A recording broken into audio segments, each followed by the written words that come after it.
Paano ninyo magagawa ito, Kong? Ang sinasabi mo, Nelson, ay traditional na political machinery. Ngunit magtataka ka, kasi yung simula ko pa lang, yung pagpapile ko pa lang, hindi ko alam na ganoon karami na yung tao pa lang nag-aabang sa akin. Hindi ko sinasadya yun eh. Wala akong media na kasama, wala akong kilalang vlogger. Akalain mong nung ako'y bumaba na at papunta na. Pag mag-alala po, Congressman Rodante Marcolita, kahit hindi ho tayo magkakilala, dito ho tayo, susuporta ho tayo sa inyo. Dadagan Balita News Update.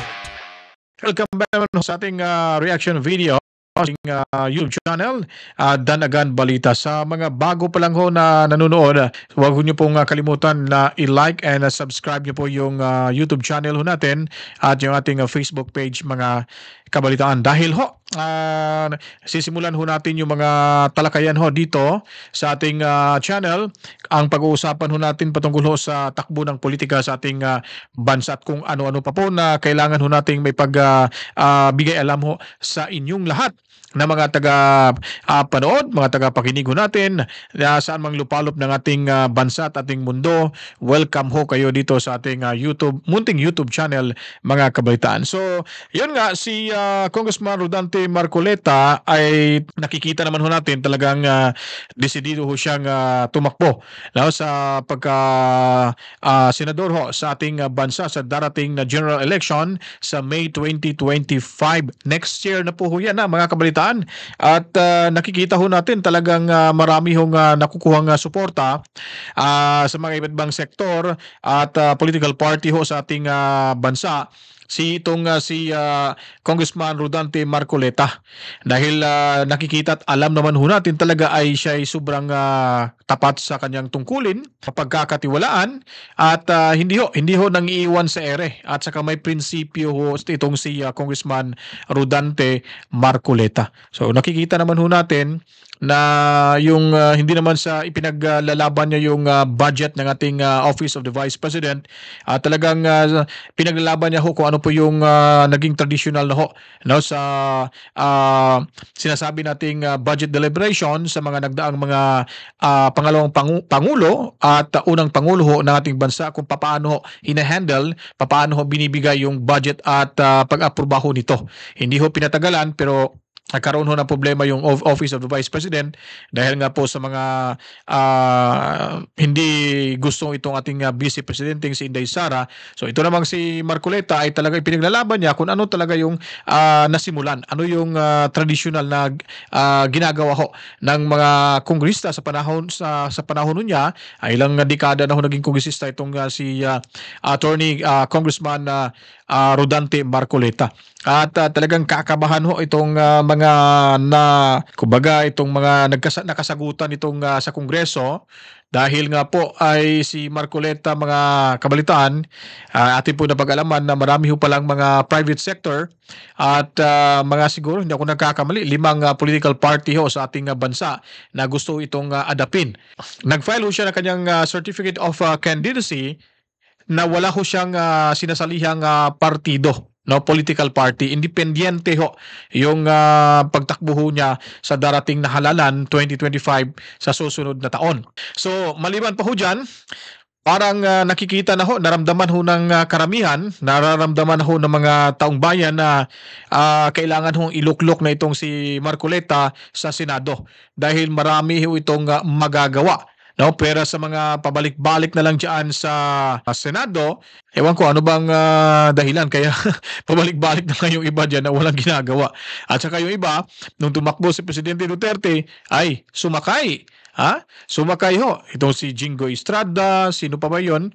Yung magkapatid na Estrada, sino pa? Marami pa. Si Bong Revilla yata yun. Andun din nung panahon na yun. Saka marami pa pong iba.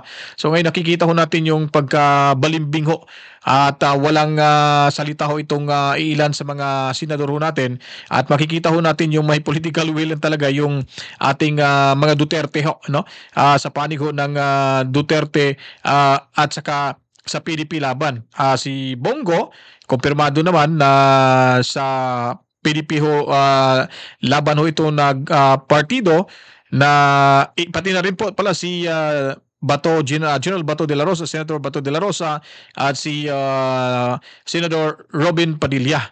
So napakaganda ho itong kombinasyon na ito, pero marami pa pong hinihintay kung sino pa po yung may isasakay ho, no, ikakarga ho sa sa senatorial slate ho sa PDP laban mga kabalitaan. Well, anyway, papakinggan ho natin si Marcolita. Dito ho natin malalaman mga kabalitaan kung gaano ho kamahal itong si Congressman Rodante Marcolita sa mga silent supporters nito. So ngayon, hindi niya lang mapangalanan dahil alam niyo naman siguro na baka may iniwasan lang, pero gusto kasi ni Marcolita na papangalanan niya yung mga taong susuporta sa kanya ng voluntaryo.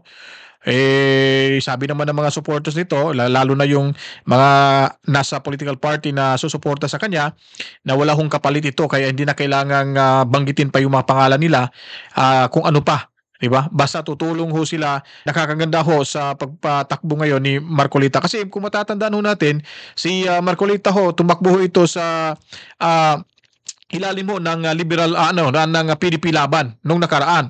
Kaso nga 2016. So kaso nga lang umatras ho siya. Hindi ho natin alam o baka sa kadahilanan po ay yun nga, yung siya po yung first nominee ho sa party list na kanyang inahawakan no ngayon, mga kabalita. Parang kaganapan sa House of Representatives hindi naging mabuti sapagkat pati yung aming mga tuntunin ay parang ayaw na nilang bigyan ng pagpapahalaga. Nakikita ko kako yung pagtakbong ito ay maaring maging susi na lahat tayo maingganyo na magtulungan na lang. Wala na kako yung agawan ng hopya. Wala na kako yung pasiklaban. Siguro magpasiklaban tayo kung paano natin iisipin, magkatulungan tayo. Alam na rin mga kabaitaan kung ano ibig sabihin ng hopya na yan. No? Alam na natin hindi ko na nababanggitin kung sinong kongresista doon na napakayabang. Yung tsura pa lang ng matandang yun, napakayabang talaga. Sobrang napakayabang. Akala mo sinong matalino, mas matalino pa iniisip niya. Akala niya matalino pa siya kay Marcolita. Tsaka makikita ho natin yung matandang yun, yung nagsasabing hopya. Nako, talagang siyang mahuhopya sa darating na halalan, mga kabalitaan. Tandaan niyo po yan, yung hopya ang sinasabi ni Marcolita. Itagaan niyo po yan sa bato. Di ba? So sa pagiging independent ko, Nelson, gusto kong mapansin nila. Yan lahat tayo ay mayroong karapatang magpahayag ng sarili natin. Ngunit palagi nating iniisip yung kalagayan at kapakanan ng bansa. Kaya huwag tayong magawa yan. Ayaw ng bansa, ayaw ng mamamayan na nag-aaway tayo. Ang gusto nilang makita ay pasiglahin natin ang pagtulong sa isa't isa. Magsilbi tayo sa kanila, ngunit ang batayan ng pagsisilbi, paglilingkod, ay palaging nandun sa pagkakaisa. Yun ang mensahe lang, Nelson. So makikita ho natin yung prinsipyo ho ito at saka yung pagtakbo ho ni Marcolita sa darating na halalan ay sinasabi ho niya na kumbaga hindi ho tatakbo siya para gumante sa mga taong nagbasto sa kanya or sa mga taong nasa Kongreso. Yung sa kanya lamang ho mga kabalitaan ay ipagpapatuloy kung ano po yung magandang nasimulan ho ni Presidente Duterte. Dahil sa punto na kanyang sinasabi ay hindi ho kailangan natin mamayabang, magpapasikat ho sa mga tao na makikita naman talaga na parang isang tao lang sinisilbihan nila. Hindi ho yung ating tayong mga mamamayang Pilipino. So gusto niya lang ipagpapatuloy at gusto siyang gumawa ng mas maganda pa at mapalago pa at gaganda pa yung imahe ng Senado at maiwasan na po yung sinasabi nilang girian diyan sa Kongreso. So panahon na ho na kailangang ibibigyan ho natin ng pwesto ito si Marcolita sa Senado dahil alam ko po at alam nyo po rin na malaki ho ang maiambag nito sa Senado. Lalo na ho sa paggawa ng mga batas. Dahil itong si Marcolita ay subok na ho. Subok na ho sa ang kanyang serbisyo, ang kanyang galing, ang kanyang talino at tapang at malasakit to sa kapwa mga kabaitaan. Kaya kailangan ho, para sa akin, no, sinasabi ko na ho sa inyo, humihingi na ho ako ng tulong sa inyo na suportahan ho natin si Marcoleta dahil alam naman ho natin kung ano po yung kapasidad na meron po itong mamang ito. So, tulungan ho tayo. Wala pa namang election, hindi ako nangangampanya, pero sinasabi ko lang na huwag niyong kalimutan sa susunod na halalan na iboto itong mamang ito. Kasi malaki ho yung tiwala ko nito. Kahit hindi kami magkakakilala, pero nakikita ko po kung paano ho niya ginagampanan yung kanyang tungkulin bilang mambabatas at bilang transparent ho sa ating mga mamamayan at sa kanyang kasamahan ho dyan sa Kongreso, mga kabalitaan. Kaya lang, Kong, ang isa sa may disadvantage sa pagiging independent kasi wala kayong malaking grupo na po pwedeng tumulong sa kampanya, Kong. Lalong-lalo na, Senator national position ang inyong tinatakbuhan. So yan po mga kabalitaan, yan po palagi ang naririnig ho natin na paano ho mananalo yung isang tao na alam naman ho natin na kailangan ho natin siya, wala naman ho makinarya. Kahit anong bala dyan, wala naman ho. Alam niyo po ba kung babalikan ho natin si Tatay Digong, nakikita niyo po talagang ang ginawa niya lang ho ay sinasabi niya kung ano ang kanyang magiging plataforma di gobyerno at ano ang kanyang dapat magawa sa oras na siya po ay uupo at bukang bibig niya po na sinasabi sa harap ng maraming tao na ipaglalaban niya po o kumbaga hahabulin niya yung mga durugista, yung mga protektor, yung mga drug lord at yun po lagi niya ang sinasabi sa harap ng daan-daan na tao na nakikinig ho sa kanya, mga kabalitaan. Wala ho siyang political party sa national. Matakin niyo po, lokal lang po yung political party na meron pong hawak-hawak ni Tatay Digong nung time yun, yung ang PDP Laban.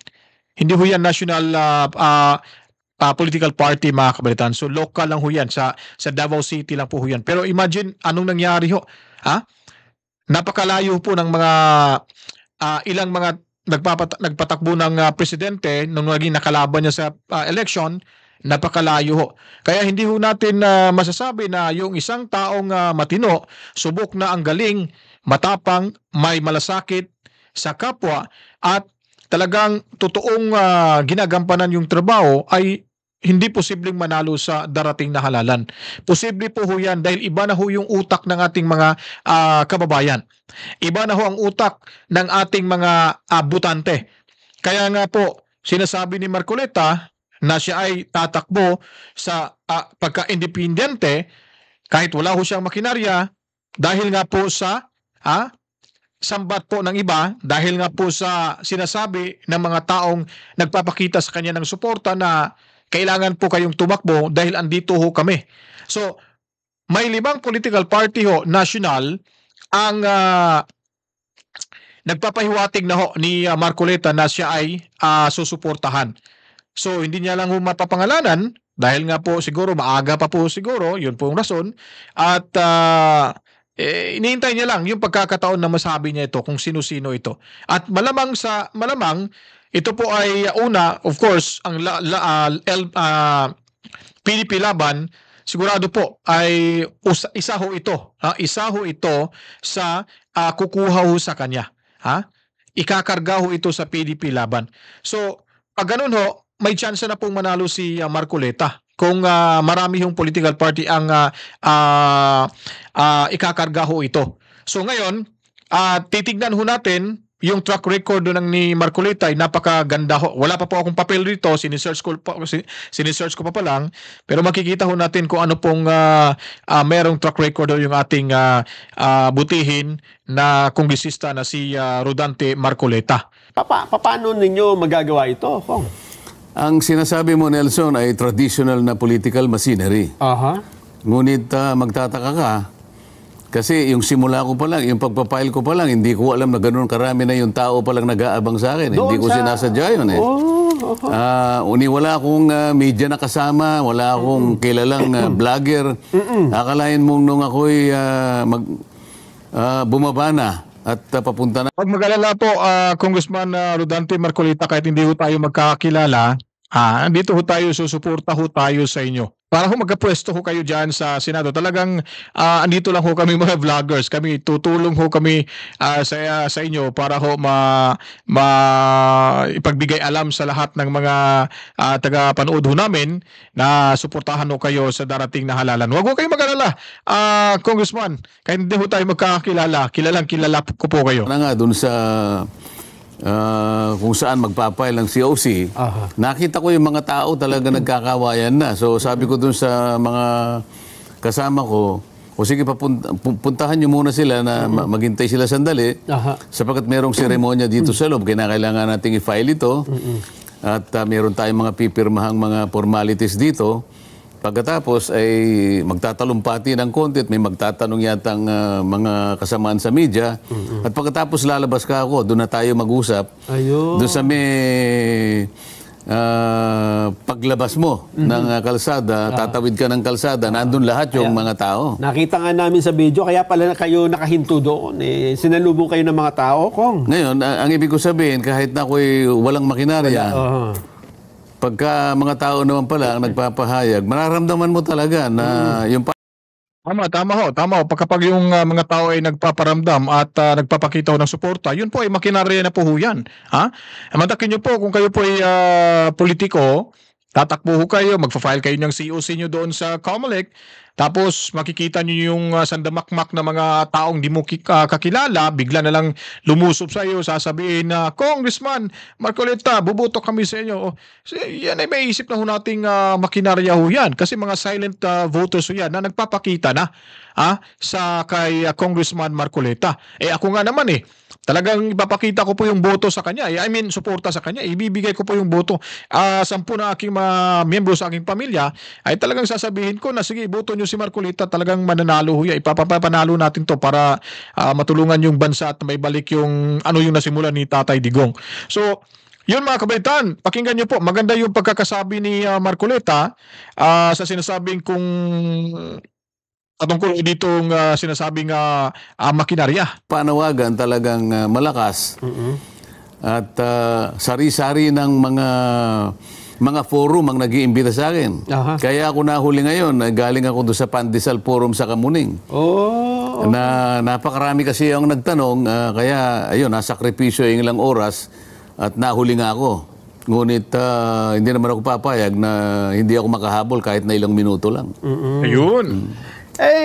Meron na bang, bagamat wala kayong partido sinamahan, independent kayo, pero meron na bang mga kilalang personalidad o may grupong malalaki na nagpahayag ng pagsuporta sa inyo, ko? Ito na mga kabaitan. Pakinggan nyo po. Talagang manlalaki ho yung mga mata nitong sino ba yung mga kongresista dyan sa Kongreso, yung mga kumalaban sa kanya, hindi ko kabisado yung mga klase, yung kilala ko lang yung mga apelyido lang, yung si Abante, si Rodriguez, sino pa ba yung mga yung mga bagitong mga mga kongresista na talagang para sa akin nayayabangan ho ako sa kanila kasi akala mo kung makapagsalita, akala mo kung sino nang may nagawa sa bansa. So pakinggan niyo po mga kabalitaan kung ano po yung sagot dito patungkol sa makinarya. So napakaganda ho. Talagang kakabahan itong si Abante mga kabalitaan. Tingnan nyo po. Malalaking grupo ang nagpahayag sa akin at ang maganda nito pati yung gagamitin natin. Kasi yung pinaka problema ng isang kandidato na walang makinarya, kagaya ng iniisip mo. Wala ka nang makinarya, wala pang tutulong sa'yo. Yes. Pero sa aking parte, ito hindi nangyari sa una kong pagtakbo. Hindi pa ako nagpapile ng COC, meron na nagpahayag ng kanilang kagustuhan na suportahan ako, pati yung gagamitin natin. Yung resources, yung pinag-uusapan natin dito, Nelson, yung wherewithal, na pinaka-importante sapagkat alam mo naman kapag ang isang sasakyan ay gagamitin mo, hindi ka masyado makakalayo pag wala kang gasolina.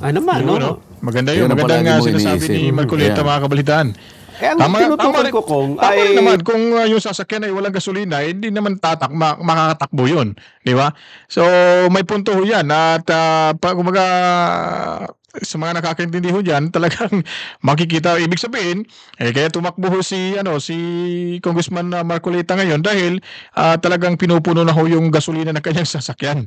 Ang ibig sabihin nun, marami na ho siyang nakikitang supporter na talagang kumbinsido ho siya na susuporta ho sa kanya mga kabalitaan.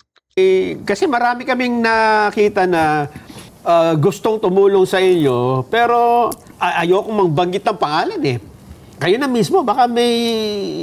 Kasi nabalitaan ko lang naman kung...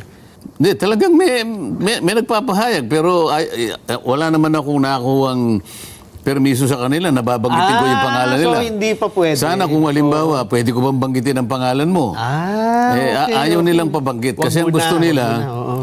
wag na lang kung sabi niya. Kasi naman ang pagtulong naman namin, wala naman kaming inihinging kapalit. Ayun. Yun ang sinasabi ko dyan mga kabalitaan kasi may mga gustong tumulong ho kay Congressman Marcoleta, wala nga hinihinging kapalit. So, yun ang maganda, di ba? Kagaya sa ginawa kay yung mga tumulong ho kay Tatay Digong. Tumulong ho sila ng kusang loob at hindi ho sila umihingi ng kapalit. So, pag ganito ho yung mga taong tutulong ho sa isang politiko, ay hindi ho talaga magdadalawang isip na tatanggapin ho. Lalo na makikita ho natin si Marcoleta na nakikita rin nila na talagang mapagkakatiwalaan. So, marami pa rin palang mga tao, no, mga silent supporters na talagang bukal sa kanilang kalooban na ay natutulong ho sa mga politikong gaya ni Marcoleta. Kasi karamihan ho sa Pilipinas, sa ating bansa ho, yung mga gustong tumulong ay talagang pagkatapos manalo yung kanilang manok ay malaki ho ang kanilang saya dahil at tuwa dahil po ay ang kapalit parating na. Parang ganun na sinasabi. So, kung mananalo ho si Marcoleta, ay nako. So, wala ho siyang iisiping mga tao sa likuran niya. Kumbaga, wala ho siyang sasabihin na paano ko gagawin to. Yung mga taong tumulong sa akin, kailangan unahin ko muna to kasi sila yung tumulong, sila yung dahilan, kaya nanalo ako. So, wala akong ganyang mga naratiba ho, mga kabalitaan. Ang punto ho dito, dahil po sa nakita nila na sincero si Marcoleta, ay talagang tutulong ho sila. Kahit ano pang mangyayari. Manalo matalo man, tutulong ho sila mga kabalitaan. So maganda ho pa. Ito na po yung pinakamagandang makinarya ho sa ngayon na isang independyente ay talagang gusto nang iluluklok sa Senado para ho magkaroon ng boses ng tamang boses at mabago ho yung imahe ng Senado dahil alam ko ito talagang ipaglalaban niya ho kung anong tama at ano pong mali mga kabalitaan. Yun ang kagandahan, no? Kasi ako naman nung sila ay nagpahayag ng pagtulong ay tinanong ko na kagad. Ito bang pagtulong na ito ako ay may hinihingi po kayong kapalit na gagawin ko hindi kanya. Basta gusto ko lang na makarating ka doon. Ang gusto ko lang kanya makarating ka doon. Sapat na sa akin nakabayaran yun. Yun naman ang sinasabi nila. Malamang sa malamang itong mga nakalaban ho or mga kumalaban ho kay Marcoleta, talagang kakabahan na ho sa darating na eleksyon. Lalo na wala pang eleksyon. So, kumbaga pasiuna pa lang ho ito mga kabalitaan yung mga sinasabi niyang may sumusuporta sa kanya. So baka sa ilang mga buwan, ilang mga sa susunod na taon, no, lalo na sa campaign period, uulan ho ito ng suporta itong si Marcoleta. Anyways, lipat na ho tayo ng usapin ngayon dahil kung napanood nyo po yung SMNI, yung sa programang SMNI na talagang ang laki ho ng benta ngayon sa mga mamamayang Pilipino kung talaga bagang nagustuhan ba nila yung war on drugs ni Tatay Digong Duterte mga kabalitaan. Yun po ang ating pag-uusapan na naman ngayon dahil kahit ano pang ginawang paninira ho ng ilang mga mambabatas diyan sa Senado, diyan sa Kongreso kay Tatay Digong Duterte, lalo na itong si Senador Hontiveros, na talagang makikita mo naman ay hindi mapagkakatiwalaan. Humihingi pa nga ito ng tulong ni Sara Duterte nung tinulungan na ho, kasi alam niya naman hindi niya tutulungan kasi hindi ho maganda yung loob ni Sara sa kanya. Kaya pinakiusapan ni Sara yung kabilang probinsya na tutulungan itong si Hontiveros. So ngayon nangyari, nakaupo na, talagang number one na kritiko ito sa ating Pangulong Duterte. Kaya pag siya po ang nangunguna ho, siya po yung nangunguna sa investigasyon diyan sa Senado, patungkol ho na sasabihin nilang may indirect participation ho kay President Duterte, sasabihin na lang nila na gano'n. Pero alam naman ho natin na itong yung ginawang investigasyon na yan ay may direkta pa rin ho yan kay Presidente Rodrigo Roa Duterte. Yun po ang halatang halata ho na hindi ho nila may tatago. Hindi pa rin sila magwawagi ho mga kabalitaan, dahil alam niyo po ba, napakalaki ho ang pumabor sa ginawang war on drugs sa nakarang administrasyon ho ni Tatay Digong Duterte. Kung pabor ho ba kayo sa drug war ng administrasyong Duterte partner? Basahin lang muna natin bago sa ilang mga balita. Ano ba yung mga na-monitor mo dyan na komento ng ating mga kababayan hinggil sa ating poll question ngayong umaga? Doon sa pagsasagot nila kung pabor o hindi pabor o tutol sila, meron na tayong at least 600 na mga bumoto rito. 99% po. Okay? 99% doon sa mahigit 600 na bumoto po, sila po ay pabor o sang-ayon po sa naging war on drugs ng Duterte administration, habang yung hindi pabor naman ay nasa 1% lamang po. So kumbaga kontento sila sa naging implementasyon ng war on drugs ng Duterte administration na ngayon ay kini-question ng Quadcom, no? Maraming mga sinasabi silang mga resource person na nagtutuligsa dito sa naging war on drugs, no? Ng ating ng dating administrasyon. Sabi dito, para sa akin, naging magandang epekto ng war on drugs, lalo na sa aming lugar na dati ang daming mga tambay at talamak yung bentahan. Biglang naging matiwasay. Mas okay yon dahil mas kampante kami o mas safe yung aming pakiramdam kapag umuwi. Sabi yan ni Ana Lisa. Sabi ni Lanier. Di ba? So makikita nyo at maririnig nyo po yung survey niyan, 1% lang ho ang hindi ho sumang-ayon. At saka yung sa Quad Committee ho, hearing, talagang tama ho yung sinabi nitong ni Jade na ito ho lagi ang tinutuligsa. Na talaga ito yung laging laman ng investigasyon ho. Lalo na yung nagpasa ho sila ng patungkol sa EJK, yung extrajudicial case. So ewan ko, gusto time ni Duterte, talagang nasa innovation mo pa lahat yung mga congressista na pumapalakpak pa sa ginawang war on drugs si Tatay Digong. Gumaganon-ganon pa sila, patayo-tayo pa. Pinapakita pa yung mga mukhang tao, mukhang ano ba, para lang mapansin. Sa nakaupo ngayon, wala ho tayo nakikitang ganon. Wala ho tayo nakikitang pag-angato sa buhay ng mga mahihirap nating mga kababayan. Lalo na dyan sa Kongreso, di ba? Lalo na dyan sa Kongreso, mga kabataan. Tingnan nyo po, nakaupo ho si Romualdez. Nung nakaupo na po si Romualdez, samot-saring problema na ho yung meron ngayon yung ating bansa. Lahat ng mga lahat ng mga supporters ni Duterte, hinahabol. Sino pa ba? Marami ho sila. Pinagkakasuhan, kinukontempt, sinusumunan para lang pumunta sa Kongreso, sa Senado, at kung ano-ano pa. Ngayon, dalawa namang sabihin nating magkapatid na nasa pwesto ngayon sa mataas na posisyon sa ating bansa. Yung mga Remulla. Si Remulla, yung kapatid, nakakabatang kapatid na Remulla, ay nasa DILG na naman. Siya ho yung pumalit kay Abalos. Itong nakakatandang kapatid naman ay nanatili pa rin sa Department of Justice. So ano pa?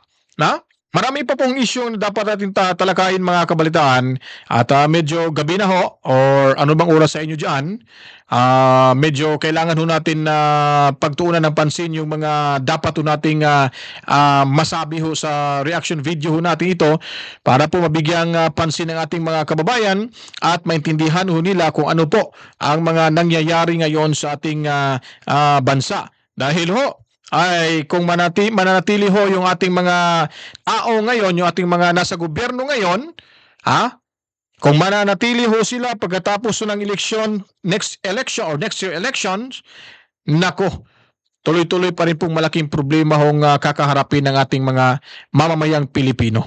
Kaya ho, tayo mag-ingat, mag-isip-isip po tayo ng mabuti, pag-isipan ho a million times kung sino pong dapat iluklok sa pwesto ngayon sa darating na general election sa 2025 buwan ng Mayo para ho maiwasan na ho natin yung ganitong problema ho sa ating bansa. Dahil inuuna ho nila yung problema.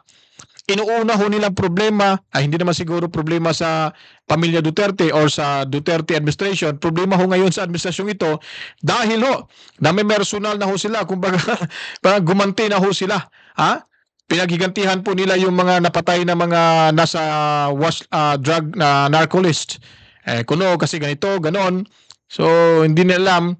Yung sarili lang nilang sinisira sa ating mamamayang Pilipino. Dahil alam ho ng mga mamamayang Pilipino, matatalino na ho sila kung ano pong mga ginagawa nila ngayon sa ating mga nakaraang administrasyon, lalo na sa mga supporters nito, mga kabalitaan. So hanggang dito na lang, tapos na ho yung ating talakayan. So sa susunod na naman na reaction video, tayo po ay magkita-kita. Kung meron ho kayong suggestion, meron ho kayong reaction, pwede ho kayong mag-comment down below. O yung opinion nyo po ay napaka-importante ho. Para naman ho tayo po ay matuto at para naman ho tayo po ay madagdagan ho yung kaalaman ho natin sa kung ano po yung ginagawa tong reaction video, mga kabalitaan. So sa mga bago lamang ho, ulitin ko po, humingi ako ng suporta sa inyo. Paki-subscribe na lang ho yung YouTube channel ho natin, Danagan Balita. Bumisita kayo sa Facebook. So makikita nyo rin tong video ng ito, mga kabalitan. Maraming salamat ho at sa lahat ng mga DDS, support ho kayo sa channel natin, Danagan Balita, mga ka-DDS dyan. At para malaman ho ng karamihan sa ating reaction video at mga impormasyon na ating ibinibigay sa inyo sa mga oras na ito, mga kabalitan. Maraming salamat ho at ko'y magpapaalam na. To God be the glory. Mama chup chup, ingat to kayo lagi, mga kabalitaan.